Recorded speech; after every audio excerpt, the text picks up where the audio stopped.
తిరుమల వెళ్ళినప్పుడు తప్పక చూడవలసిన 6 పవిత్రమైన ప్రదేశాలు. చాలామంది స్వామివారి దర్శనం అయిపోయిన వెంటనే తిరిగి వచ్చేస్తారు.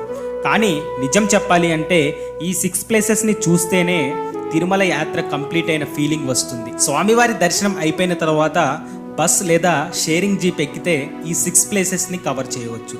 టికెట్ వచ్చేసి ఆర్టీసీ బస్కి 120 రూపీస్ ఉంటుంది, జీప్కి 200 వరకు ఉండొచ్చు. మొదటిగా మనం వెళ్ళేది శ్రీవారి పాదాలు. కొండపై నుండి చూస్తే తిరుమల మొత్తం కనిపిస్తుంది.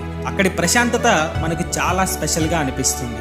తరువాత శిలా తోరణం. ప్రకృతి మధ్య ఉన్న ఆ సహజ రాతి తోరణాన్ని చూస్తే న్యాచురల్ బ్యూటీకి ఫిదా అయిపోతారు. అక్కడి నుండి ఆకాశగంగ. కొండల మధ్య నుండి జాలువారే ఆ నీళ్లు, అక్కడి వైబ్ చాలా పీస్ఫుల్గా ఉంటుంది. తరువాత పాప వినాశనం. చుట్టూ కొండలు, పవిత్రమైన జలపాతాలు. అక్కడికి వెళ్ళాక మన మనసు చాలా క్లియర్ అయిపోతుంది.